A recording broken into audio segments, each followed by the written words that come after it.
The boy Duke of York, one day to be King James II, and no mean soldier whatever one may think of him as king, witnessed the whole embarrassing scene as the Dutch and Swedish schools fought the first skirmish of Edge Hill fight. Long after he wrote, "The foot was drawn up on that day, much differing from the manner now in use, but according to the Swedish Brigade, as they then called it." That extract from Peter Young's book on the Battle of Edge Hill. Embarrassing. Think about that adjective. There's not many things in terms of military you can call embarrassing, except for some glaring issues seen in World War II, but that's a topic for another day. The fact that Young uses the adjective embarrassing is significant. How can two military formations be considered embarrassing when they fight each other, given their whole point is to fight other military formations? And this is something I want to explore. This is the point of this video, to look at mid to early 17th century battle formations. It's not something usually covered. Usually when you read books, it'll be, oh, they were in tertios, and then that'll be it. They'll move on. And I want to address that. I think for people going into that side of academia, of historical academia, you should have that basic knowledge. And it can be hard to think of them sometimes, to know exactly which one was which and the differences between Swedish and Dutch, but it's something to give you that base layer so you can move on to bigger and better things. So, open your textbooks to chapter 1, where we are doing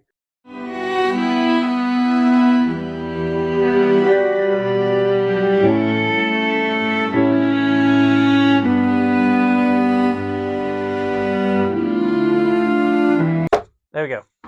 So, let's start. Also, do you appreciate the whiteboard? It's great for drawing little pictures.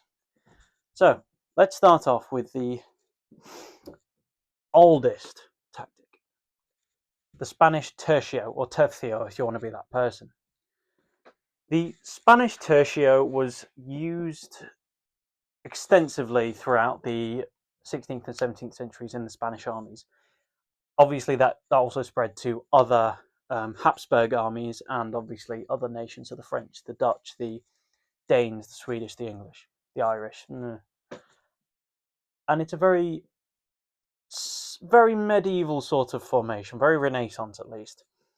And it revolves around a lot of physical manpower. I'm talking pikes and swords and things, with guns sort of just scattered in there. The tercio has 3 types of soldiers in it, and this is one of the reasons why some people believe it was called a tercio. Tercio, 33 in Spanish. And those 3 troops are going to be your pikemen, your musketeers, and men called coseletes, whatever, some Spanish word. It's a bloke with a shield and a sword. The other idea for why they're called tertios is because they make up a third of the army. That's wrong. I don't understand where that would come from. So, as I said, they are Spanish. And of course, with anything Spanish, it has to be slightly more confusing than it needs to be. The tercio is a big square. This central square is made up of pikemen, your coseletes, and some arquebusiers if we're talking 16th century. By about 1610, arquebusiers are really replaced with musketeers, typically because muskets have longer ranges and are slightly easier to train men on. So that's your central formation. You'll then have outer bastions called manjas, which will be these smaller squares at the sides like this. Now, I'm obviously not giving this justice because really they would be about 22 files deep, 22 ranks deep, sorry, and about 56 files across. That is the on-paper size. That is going to vary massively, if you can imagine. It's like saying that, in Afghanistan, every single British squadron would have 10 men and this. It probably didn't. If you're out on patrol, you're not going to have exactly 10, or you might not have exactly 10 by the end of the patrol. So you're not going to have 56 files and 22 ranks. right? And that is the tertio. As you can see, it's very large. And that's a very important thing, especially in an era where you have cannon, which are something we'll come to in a bit, and not really being introduced to infantry formations. They're not something that are constantly seen in every, especially tertios. You're not really going to have any field artillery as it would become known, because it's a big heavy formation. You don't need any big heavy guns. And this is actually really good. I do like the tertio. It's a very cool formation. But when you're, fighting anyone who has any sense of maneuverability, it's not that good. Cavalry as well. I mean, this would be great. I mean, all you need to do is just, move all the bastions inside, and you've already got your pike formation to defend them. But still, an artillery shot can go straight through there and turn that into 55 files instead of 56. Tertio. We are going on to an evolution in warfare, known as the Dutch formation. I should probably write down what these are. Tertio. Moving over here, we have the Spanish enemy, the Dutch. So the Dutch and the Spanish are at war for 80 years in the 80 Years' War, surprisingly. And so they have a lot of time to develop their tactics, to the point where they end the war really with completely different ways of fighting to each other. And these different ways are evolving as the war's going on. And conflicts such as the 30 Years' War and the English Civil War, Bishops' Wars as well before the Civil War, are going to pick up these types of formations, the Dutch being quite an important one. It gets rid of this idea of having sort of a moving bastion, as it would, a moving formation which can defend itself from all sides, to having a forward-facing formation that is able to defend itself and be more maneuverable, which looks something like this. The Dutch will have a big square, division of pike. It's called a division, not a block. There is not a single period document calling it a block. It's a division. I do not care. Come at me in the comments, I dare you. And then on the wings, it will have musketeers. So the ratio is a bit off, but still, you get the idea. You've got wings, and the enemy is this way, of course. With the tertio, the enemy could really be anywhere. It doesn't matter as long as the men are facing that way. But the formation, the Dutch, has to be facing the enemy. So we have our little guns on the sides, and then our pikes in the center. So this is definitely a very different formation to this. Obviously, a lot more maneuverable. It was firstly pioneered by Maurits, Prince of Orange, who was in charge of the Dutch armies in battles such as Breda, I think, 's-Hertogenbosch, big battles during the 80 Years' War.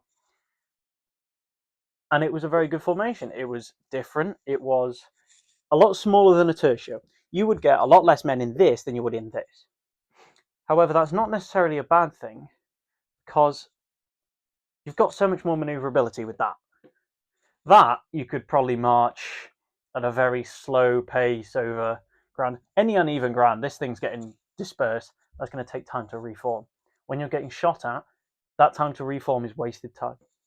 This, march in a line, come over uneven ground. The front rank just needs to stay in line. Everything else falls in. It's amazing. Great. And it was typically deployed in a very different but similar way to tertios. Tertios, because I said they were these moving bastions, they had to cover each other because they did have weak spots. For example, if you're mostly fighting this way, and then some dragoons just appear here, obviously this bastion can turn around, but there's no way that's giving enough firepower as the rest of these are. However, with the Dutch formation, you wouldn't just have this formation here. You'd have two either side of it, just there. And that sort of triangular arrowhead formation is absolutely perfect for big formations like this. You're constantly able to reinforce each other, protect each other, not waste time having to avert your own divisions to face enemies which really aren't the main problem, but are still causing you damage. That's what the other two brigades are there for. So, tertios, Dutch formation. Now we're going to get onto that other formation, which James mentioned. Old James, which is the let me move over here. Swedish formation, similar to how Dutch is an evolution of the tertio, Swedish is an evolution of the Dutch. So the Swedish formation keeps that very similar pike and shot, how pike and shot are relative to each other. We've got your pike in your centre and your shot on the wings. However, you'll notice Swedish is a lot shallower. This is pioneered by Gustavus Adolphus, who, if you do 30 Years' War or know anything about it, is a absolute tactical mastermind. And he pioneers this. All these formations really are using a tactic called firing whilst countermarching, where a front rank will be firing, it will then turn to its right, countermarch to the back, and start reloading. And then the other rank will move forward and fire. That's sort of really lent into by the Swedish here, in the way of that is just a constant cycle of fire. And Gustavus loves this. He uses it all the time. And he also develops the doubling up the front rank, which is where you take your slightly looser ranks and push them all to double up the front rank. So you have double the amount of guns on the front rank with a volley, which is quite effective. The Swedish, I believe they're called, the Swedish squadrons are roughly the same size as the Dutch battalions. Obviously, they're a lot longer and a lot shallower. So the advantage of Swedish as well, which isn't really present in tertios, sometimes in Dutch formations, is the use of little field pieces. So this is where regimental guns come from, because each regiment would be allotted, I've got that a bit wrong, each regiment would be allotted one small field piece. These could range from little 4-pounders to maybe 6-pounders. Not siege guns. You know, a 12-pound bit of iron, it can still do some damage. And that's where Swedish formation thrives. Battle of, what's it called? Breitenfeld. Swedish formations are using their field guns constantly. Battle of Lutzen. So that's the start and the end of the Swedish intervention of the 30 Years' War. Field guns are still being used, trying to secure the windmill hill, I think it's called, at Breitenfeld. To not much effect, but still, they're using them. And that is that's a massive advantage that they've got. These Swedish formations are also fighting in arrowheads, but they can also be fighting in diamond shapes, which again adds another layer of depth. But typically, they don't fight with a third line. If you can imagine these formations, you could have your Dutch formation. Let's say this is another Dutch formation. 2 Dutch formations, and you'd have 3 behind it as well. Same with the tertios. Imagine if this is another tertio, tertio, tertio, tertio, tertio, tertio. Swedish formation, usually it's Swedish, Swedish, Swedish, Swedish. In that sort of double line, but still covering each other. So that's the Swedish formation. This is infantry formations. Now, I should have really said a disclaimer at the start of this.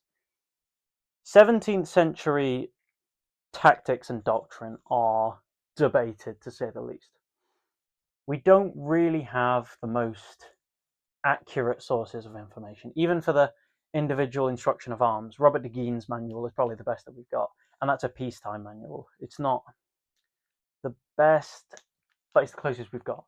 Same with all these. These are the closest approximations we have. Obviously, we have first-hand accounts from James saying that they were using these, but we don't know if they were using Swedish formations with light guns, or if the Dutch formations were as deep as they usually are, or slightly shallower. We have to make conjectures. So that's infantry. The main focus in the 17th century is cavalry, because cavalry are becoming a lot more effective now that they have guns, basically. Guns and cavalry go really well together. And that influences the next formation we'll be talking about, which is called the Cicerol. Cicerol. I've seen lots of different ways. Some of them sound more Italian, some sound Spanish, some sound like really broken English. Call it a Cicerol. Now, if you can imagine, you've got a big division of cavalry, like this. Just for war games, let's do that. They have guns. 17th century cavalry typically have guns. This is something which is present from about the 1560s onwards, when guns are able to be small enough but still powerful enough to be used from horseback and loaded from horseback. And they've all got guns. They've also got swords, but you don't really want to use swords because charging an enemy is dangerous. I mean, they've got these massive formations of pike. If you can imagine, 56 times 22, whatever that is, of pike here, pointing them out at you. You can't get your horse to charge that, whatever you want. Horses scream and run away at a crisp packet, let alone a pike. So you can't really do much. So something that was pioneered at the very start of the century is this formation here, the Cicerol. Because they've got guns, why not just use the guns? If you force infantry to move within their pike squares, pike formations, they can't provide a broad enough front to completely destroy your cavalry. They can take pop shots and things like that, but it's not the same as, a full salvo.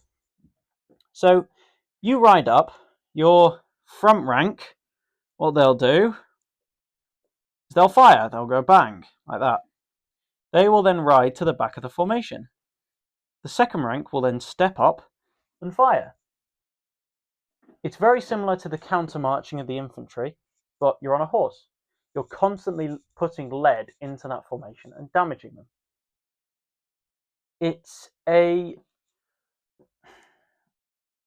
Cavalry's focused a lot more in the 17th century, and we know they did do this.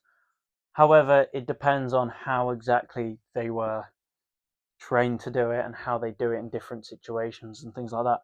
But that is the general rule of thumb. And of course, charging exists as well. If you've got a bunch of musketeers who can't really defend themselves from cavalry as effectively as pike can, you can still get your warhorse and plow through a bunch of them with your warhammer or something if you're one of the winged hussars. So, and there's examples of that at Edge Hill, at the route through Kyneton, where the royalist cavalry are just routing the parliamentarian infantry. They're just charging straight through them, and there's nothing they can do because you're running away. You got your back to them. You're an open target. That's really where the source stuff ends. And I just want to talk about one last thing, and if it's still in shot, if I write it down, which is skirmishing. Now, skirmishing is the act of fighting in irregular formations or patterns against an enemy. We know 17th century armies did skirmishing. We know that it happened. How else are you going to get 100 musketeers to go through some woods and shoot at people unless they're skirmishing? You can't. Or how are you going to have a fighting retreat? Or how are you going to screen the enemy? Or screen your own troops and make sure the enemy can't see what's going on behind you? You use skirmishing. We know that the cavalry did skirmishing. We know that. We know dragoons did skirmishing. We just don't really know how they did it. We think it's going to be similar to how it evolved into a professional sort of ways of doing it, like you see in the 1750s. That we know that would have been definitely. That's when it was written down, Lee. That's what I'll say. That's when it was written down and said, "This is how you do it. You do this. This man does this. They do that." 17th century, that doesn't really exist, so we don't have exactly how they would have done it. We just know they did do it. So I'm just going to put a question mark there because there's only so many ways you can get a bunch of men to not be in a line and shoot at things. So, that was confusing, because I sort of ramble on a bit. However, I believe that with these little shoddily drawn diagrams, you may have now a slightly more well, less than tentative grasp on 17th century formations. This isn't as in-depth as it could have been, but I can already see this is 20 minutes long before editing. So it's going to be long if I go into depth. So I'm going to leave it there. I thank you for your attention if you managed to last this long. It has just been me in my room rambling.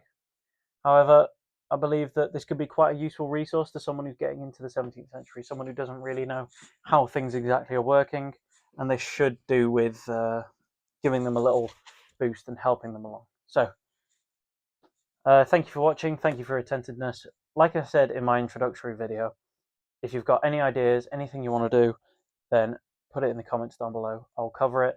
This is just some filler content, really, to get people into it, to see where my audience is at, who wants to do what, and then hopefully we can go from there. So, thank you for watching, and bye.